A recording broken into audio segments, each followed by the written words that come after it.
আপুনি ভালকৈ খাই আছে, আপোনাৰ ঘৰৰ প্ৰতিবেশী এজন হিন্দু আৰু ভালকৈ খাব নোৱাৰে আৰু আপুনি তাক খাব দিব দিয়া নাই, আপুনি প্ৰকৃত গুৰু কেতিয়াও হ'ব নোৱাৰে। যিমান ৰাজনীতি আহিব, যিমান হিংসা ৰাজনীতি কৰক, আমি ভিন্ন ৰাজনীতি কেতিয়াও নকৰোঁ। এনাৰ্জি আংশ জড়িত কৰিছে শুধুমাত্ৰ আপোনাৰ খালি মুছলমানৰ কাৰণে কৰা নাই, সংখ্যালঘুৰ কাৰণে কৰা নাই, জাতি ধৰ্ম বৰ্ণ নিৰ্বিশেষে চবৰ কাৰণে আমি আচৰণ কৰিছোঁ। কোনো পাৰ্টীয়ে এনাৰ্জি নিবিচাৰে। এনাৰ্জি সমাধান হৈ গ'লে আপোনাৰ পলিটিক্সকে থাকিব। জমিয়তে আমটোৱে মিলি পেলাই সংখ্যালঘুৰ যি সমস্যা আছে ইনশাআল্লাহ আমি এইবোৰ সমাধান কৰাৰ চেষ্টা কৰিম। প্ৰত্যেক জাতিৰ লগত মিলাপ্ৰীতি সংগতি স্নেহ হৈ চলিব লাগিব, ইনচাফ কৰিব লাগিব।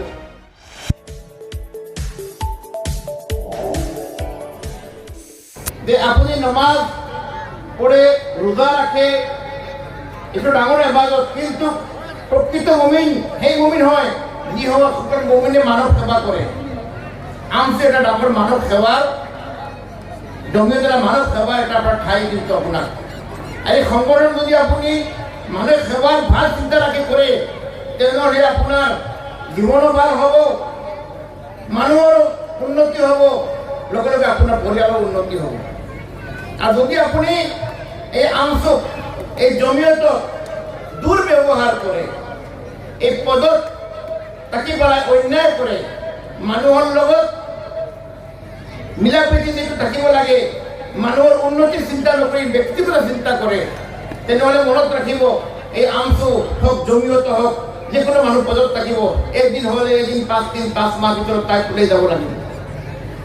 কাৰণ এইটো আল্লাহৰ নিবন্ধা, যি সংগঠনক যি পদত থিয় ৰাখে মানুহ আল্লাহৰ হুকুমে আহে। আমাৰ বিশ্বাস আছে আল্লাহৰ হুকুম এটা পাতা গাছৰ পাতা নিমিলে। যিসকলে আমাৰ চবতকৈ ডাঙৰ সমস্যা এতিয়া কি সমস্যা? শিক্ষাৰ সমস্যা। হাদিস আল্লাহ নবী সাল্লাল্লাহু আলাইহি ওয়াসাল্লাম হাদিস আছে, আলা কুল্লুকুম রাঈ ওয়া কুল্লুকুম মাসউলুন আন রাইয়াতিহি কামা ক্বালা আলাইহিস সালাতু ওয়াসসালাম। আপোনাৰ পৰিয়ালক, আপোনাৰ ল'ৰা-ছোৱালী সব মা বাবাৰ দায়িত্ব, কিন্তু আপোনাৰ পৰিয়ালক যদি আপুনি ভাল শিক্ষা দিব নোৱাৰে, ভাল মানুহ বনাব নোৱাৰে, আপোনাৰ ল'ৰা-ছোৱালীক আপুনি ভাল শিক্ষা দিব নোৱাৰে, আপোনাৰ অৱহেলাৰ কাৰণে যদি আপোনাৰ ল'ৰা-ছোৱালী বিয়া পথত যায়, ভাল মানুহ হ'ব নোৱাৰে, ভাল শিক্ষিত হ'ব নোৱাৰে, ভাল প্ৰকৃত মুমিন হ'ব নোৱাৰে, তেনেহ'লে আপোনাৰ ছোৱালী যদি আপোনাৰ ল'ৰা যদি বিয়া পথত গৈ পেলাই চুৰি ডকাতি কিমাতো বেয়া মানুহ হয়, তেনেহ'লে সিটো নৰকত জাহান্নামত যাব, কিন্তু ওপৰত আল্লাহ তাআলাক আপুনি প্ৰশ্নৰ সন্মুখীন হ'ব লাগিব। আপুনি এই মানৱ জাতিক আল্লাহ বনাইছে, এই জমিন আসমান আল্লাহ বনাইছে, আৰু প্ৰত্যেক জাতিৰ লগত মিলাপ্ৰীতি সংগতি স্নেহ লৈ চলিব লাগিব, ইনচাফ কৰিব লাগিব। কোৰাণে কেতিয়াও কোৱা নাই মুছলমানে মুছলমানক ইনচাফ কৰিব লাগিব, নহয়। যিসকল গদ্দিত বহি আছে তেওঁসকল হওক, আম মানুহ জনসাধাৰণ হওক, চবে মানুহৰ লগত এজন মানুহৰ লগত ইনচাফৰ আদৰৰ মামলা কৰিব লাগিব। যদি আমি অসমত সঁচাকৈ যদি আমি মাতৃত্ববোধ বিচাৰিছোঁ, সঁচাকৈ যদি আমি মানৱতা বিচাৰিছোঁ, সঁচাকৈ যদি অসমত আমি শান্তি বিচাৰিছোঁ, কোনে আমাৰ লগত কি কৰি আছে, আমাৰ লগত আমি সদায় আমি মানুহৰ লগত স্নেহ আৰু মৰম থাকি মানুহৰ সেৱা আগবঢ়াই দিওঁ। আমি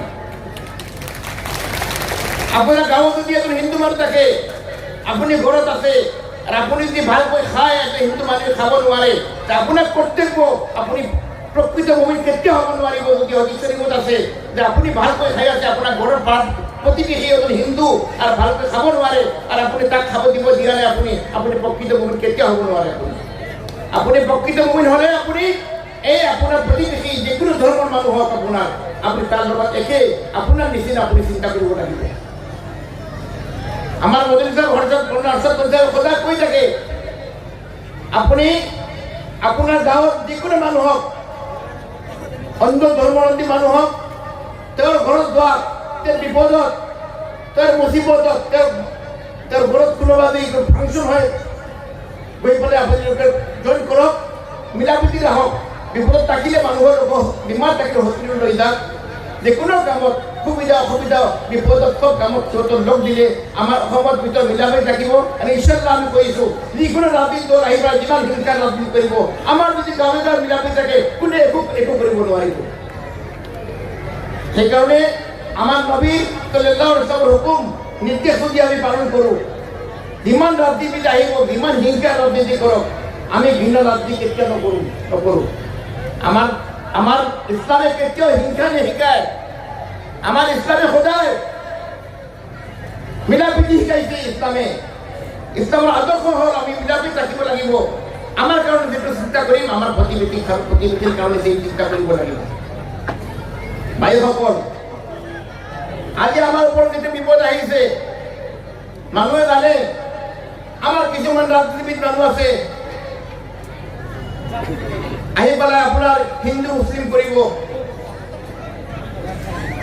আমি আমাৰ বিবেক সদায় আমি বিবেকটো চলাব লাগিব আমি ইয়াত হিন্দু মুছলিম কৰিলে নহ'ব আমি ইয়াত হিন্দু মুছলিম ৰাজনীতি কৰিব নহ'ব আমি যি গাঁৱত আছোঁ এই গাঁৱত আমাৰ হিন্দু মুছলিম চবক লৈ মিলি চলিব লাগিব আমি ৰাজনীতি কৰি ৰাজনীতিবিদ চলি গুচি যাব কিন্তু পিছত বিপদত আমি আহিম সেইকাৰণে আমি চবৰ লগত মিলাপ্ৰীতি ৰখাটো আমাৰ কাৰণে অতি প্ৰয়োজন আৰু এইটো হাদিছৰ বাৰম্বাৰ আল্লাহ নবী সাল্লাল্লাহু আলাইহি ওয়াসাল্লামে কৈছে আমাৰ হযৰত মাওলানা আৰশাদ বলী সাহেবৰ কথা মই কি কওঁ আপোনালোকক এনআৰচিৰ সময়ত 3 বছৰলৈকে মই এটা দিন মোক ঠাই দিব যে মোক ৰাতি দিন ফোন কৰে आसाम में क्या हुआ कब एनआरसी का डेट है जल्दी सुप्रीम कोर्ट में आओ घर में क्यों बैठे हो हमारे आसाम के लोगों का क्या होगा एनआरसी आंश जमित শুধুমাত্র আপনার খালি মুসলমানের কারণে করা নাই সংখ্যালঘুর কারণে করা নাই জাতি ধর্ম বর্ণ নির্বিশেষে সবার কারণে আমি আচরণ করেছিল আমি এতিয়ালৈকে আমার শিক্ষা আপনি শিক্ষিত হব নোৱাৰিব আপুনি ভাল শিক্ষা উপাৰ্জন কৰিব নোৱাৰিব তেতিয়া আমি ভাল মানুহ হ'ব নোৱাৰোঁ সেইকাৰণে মোৰ অনুৰোধ জমিয়তৰ তৰফৰ পৰা আপোনালোকৰ জামচুৰ যিসকল প্ৰতিনিধি ইয়াত আছে জমিয়তৰ প্ৰতিনিধি ইয়াত আছে গাঁৱে গাঁৱে গৈ ঘৰে ঘৰে গৈ মা বাপক ৰিকুৱেষ্ট কৰি পেলাই আপোনালোকে যদি আপোনাৰ ল'ৰা ছোৱালী যদি শিক্ষালৈকে যদি আপোনালোকে আনিব নোৱাৰে শিক্ষালৈকে প্ৰেৰণা দিব নোৱাৰে তেতিয়াহ'লে আমাৰ সংখ্যালঘু কেতিয়াও উন্নতি কৰিব নোৱাৰিব আমি শিক্ষাত বহুত পিছ পৰি আছোঁ আমি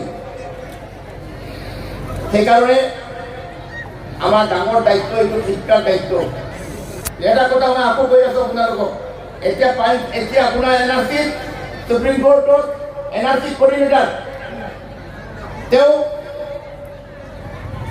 বিৰুদ্ধে আমি জমিয়তে আমচুৱে পিটিশ্যন ফাইল কৰিছোঁ আকৌ তেওঁ ৰিভেৰিফিকেশ্যন বিচাৰিছে যেতিয়া ৰঞ্জন গগৈ জেল আছিলে সেই সময়ত ৰিভেৰিফিকেশ্যন 1/3 হৈ গৈছিলে আকৌ ৰিভেৰিফিকেশ্যন কিয় সুপ্ৰিম কোৰ্টত আমি তিনিবাৰ হেয়াৰিং হ'ল কপিল চিব্বলক আমি থিয় কৰিছোঁ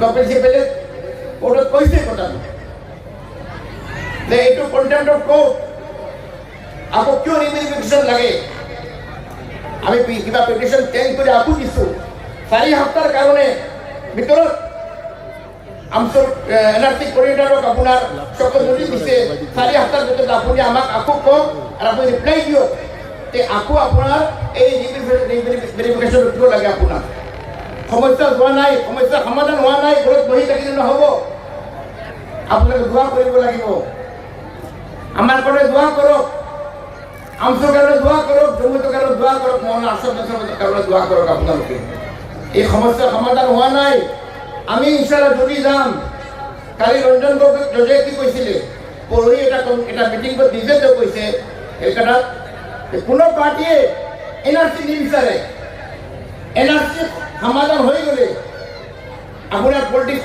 থাকিব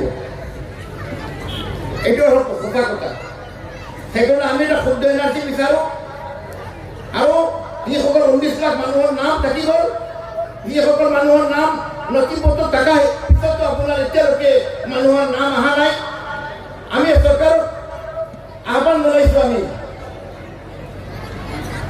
অনুৰোধ কৰিছোঁ আপোনালোকে অতি সোনকালে এই সংখ্যালঘু যিসকলৰ নাম এনআৰচি শুদ্ধ প্ৰকৃত ভাৰতীয় নাগৰিক যিসকলৰ নাম অহা নাই সেইসকলৰ নাম আপোনাৰ এপ্ৰিল গৈ পেলাই মানুহৰ লগত ইনচাৰ্জ হ'ব লাগে।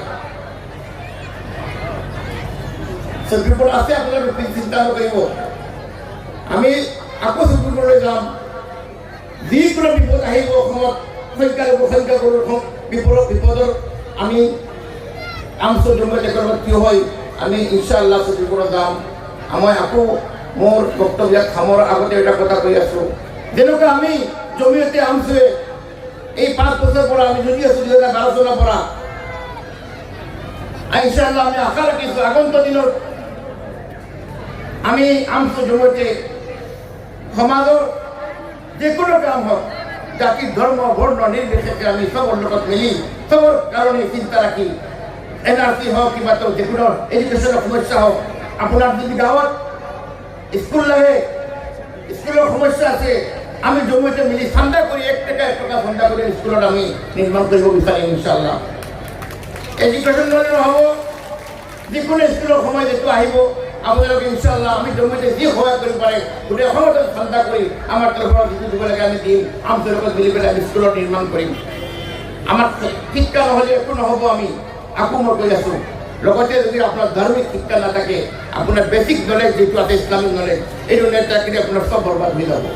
আমি সৰ্বপ্ৰথমে আমি মুছলমান, আমি ইছলাম। আমি মুছলমানৰ মৰ্মটো কি? আল্লাহ নবী সাল্লাল্লাহু আলাইহি ওয়াসাল্লামে আল্লাহ আমাক এনেকৈ পঠোৱা নাই, ওমা খালাকতুল জিন্না ওয়াল ইনসা ইল্লা লিয়াবুদুন। আমি আল্লাহৰ ইবাদত কৰিব লাগিব, আমি নামাজ পঢ়িব লাগিব। নমাজ ৰোজা নাথাকিলে, দিন নাথাকিলে, ভাল মানুহ নাথাকিলে নমাজ তাতে ভাল মানুহ হ'ব নোৱাৰোঁ। ভাল মানুহ হ'ব কাৰণে আমি দিনৰ শিক্ষা ল'ব লাগিব। এই আপোনালোকে নিজৰ বুনিয়াদী দিনৰ শিক্ষা উপাৰ্জন কৰিব লাগিব। আপোনালোকে আমাৰ জমিয়তৰ দিন তাৰিখ বহুত শাখা আছে, গোটেই অসমৰ ভিতৰত আছে আমাৰ। আমি প্ৰশিক্ষণ দি থাকোঁ। আমি আপোনালোকে ল'ৰা ছোৱালীক এই ইমামসকলক আমি প্ৰশিক্ষণ দি পেলাই ল'ৰা ছোৱালীক কেনেকুৱা ভালকৈ শিক্ষা দিব পাৰে সেইটোৰ ওপৰত আমি কাম কৰি আছোঁ। আমি যিকাৰণে আমছোৰ সহায় লাগিব, জমিয়তৰ সহায় লাগিব, আপোনালোকৰ সহায় লাগিব। আৰু ইনশাআল্লাহ আপোনালোকৰ কাৰণে আপোনালোকে মোৰ কাৰণে দোৱা কৰিব। মোৰ যিমান দিন দেৰি আছে ইনশাআল্লাহ তাআলা জমিয়তে আমছোৱে মিলি পেলাই সংখ্যালঘুৰ যি সমস্যা আছে ইনশাআল্লাহ আমি এইবোৰ লগত সমাধান কৰাৰ চেষ্টা কৰিম।